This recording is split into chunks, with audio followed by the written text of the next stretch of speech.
What if the most important prophecy ever recorded wasn't about the end of the world, but about the end of who you think you are?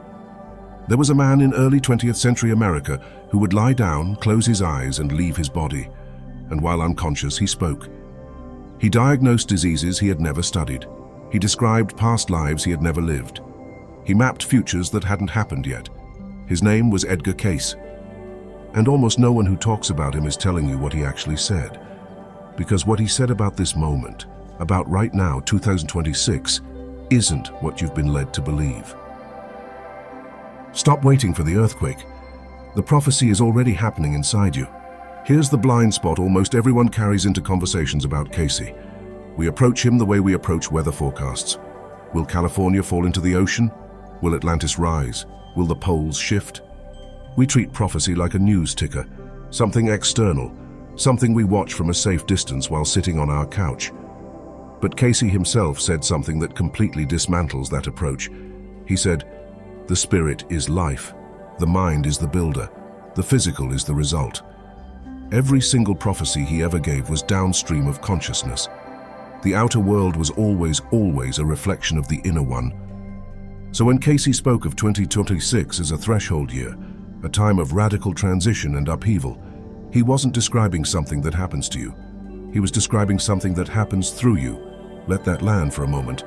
In the 1930s and 40s, Cayce gave a series of readings that mapped what he called the new age of consciousness, a period he said would begin its critical acceleration in the early 21st century. He described it not as a single dramatic event, but as a gradual intensification, like a frequency rising, a signal getting louder, until people could no longer ignore it. He said souls would begin remembering, not facts, not doctrines, but their own divine nature.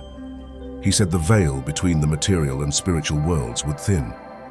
He said many souls who had been spiritually asleep would be forced awake, not by catastrophe, but by an inner pressure they couldn't name. Does that sound familiar? Not as prophecy, but as your life right now. Because something is pressing against you. You feel it. Something in you is no longer satisfied with the old explanations. The career, the routine, the carefully constructed identity, none of it is holding the way it used to. That restlessness isn't a problem. Cayce would say that restlessness is the prophecy fulfilling itself in your nervous system. Now here is where we go deeper. Here is the angle almost no one explores. Cayce didn't just predict events. He predicted the return of a certain type of soul. In his readings, thousands of them, he described souls who had lived before in Atlantis, in ancient Egypt, in the early Christian communities. Souls who had carried specific spiritual knowledge, specific missions, across multiple lifetimes. And he said many of those souls would reincarnate precisely during this era, not by accident, by design. He called them older souls, not in terms of superiority, but in terms of the weight they carry, the knowing they can't quite explain, the sense that they've seen this before, that they came here for something specific, that ordinary life was never going to be enough. If you're watching this, ask yourself honestly, have you ever felt like you were born for something you haven't found a name for yet?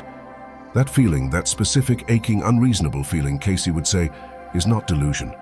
It is memory. It is purpose. It is the soul recognizing its own assignment. There is a poetic image that lives at the heart of Cayce's cosmology. He described the soul like a river that has been dammed. Lifetime after lifetime, the waters collect experiences, traumas, wisdom, love, betrayal, grace. And at certain points in history, the dam breaks. Not because something went wrong, because the pressure has finally reached the threshold of release. He said 2026 sits at one of those thresholds. Not a dam breaking in the sense of destruction, but in the sense of liberation. Water finding its way home. The question is not whether the dam will break. The question is whether you will be standing in the way of your own river, clinging to the banks, terrified of the current, or whether you will let yourself be carried. Here is the breakthrough. Most spiritual traditions teach you to rise above the world, transcend the body, escape the cycle, get out. Cayce taught something almost opposite. He said the purpose of the soul is not escape, it is mastery. The soul comes back again and again, not because it failed to escape, but because it chose to create, to learn, to love, to serve. Earth, in Cayce's cosmology, is not a prison, it is a school, and 2026 is not the graduation ceremony, It is the moment the curriculum becomes undeniable. What you've been avoiding, the shadow work, the grief you've postponed, the relationship you haven't healed, the gift you haven't offered, it will no longer allow you to look away. Not because the universe is punishing you, but because you are finally ready to stop punishing yourself. That's what a threshold year actually means. Not catastrophe, confrontation, beautiful, necessary, life-altering confrontation with yourself. So how does this change the way you live starting now? Cayce was profoundly practical beneath his mysticism. He didn't just offer visions, he prescribed. And if you extract the essence of what he prescribed for souls in times of accelerated transition, it comes down to 4 movements. First, clarify your purpose, not your career, not your role, your soul's actual orientation in this lifetime. What breaks your heart? What lights you up beyond reason? That intersection is your compass. Cayce said purpose is not found, it is remembered. Sit with that question in silence until an answer rises that doesn't sound like your ego. Tend to the body as a spiritual instrument. Cayce was meticulous about this. Sleep, water, food as medicine, movement as prayer. He believed the physical body was not separate from spiritual evolution. It was the vehicle of it. In a time of heightened frequency, a neglected body becomes static. You cannot receive what you are not prepared to hold. Third, heal your oldest wounds, because Cayce consistently pointed to unresolved karmic patterns, old resentments, inherited fears, generational wounds, as the primary barriers to soul evolution. In 2026, these patterns won't stay quiet. They will amplify until they're addressed. The invitation is not to fix yourself, it is to finally meet yourself without armor. Fourth, find your community of resonance. Cayce repeatedly emphasized that the new age would be built not by lone mystics, but by groups of souls working in alignment. Find the people who are asking the same questions, not the same answers, the same questions. That shared hunger is the foundation of something real. Let me close with this. Edgar Cayce spent his entire life doing something most people consider impossible, and he did it in service. He didn't charge fortunes. He didn't build an empire. He burned himself out literally because he couldn't stop helping.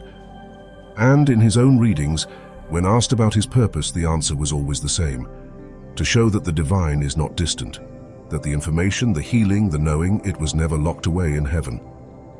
It was always available, always intimate, always closer than your next breath. That is the real prophecy for 2026, not asteroids, not political collapse, not tectonic catastrophe. The prophecy is this: you are closer than you have ever been to remembering who you actually are. The noise is getting louder because the signal is getting stronger. The restlessness you feel is not anxiety, it is initiation. The world is not ending. A version of yourself that was always too small for you, that is what is ending.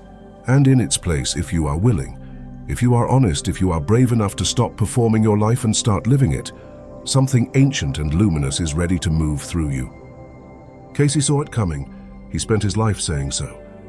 The only question left is whether you're willing to be the prophecy you've been waiting for. If something in this conversation stirred something in you, a recognition, a question, a quiet trembling you can't quite name, don't walk away from that feeling. Follow it.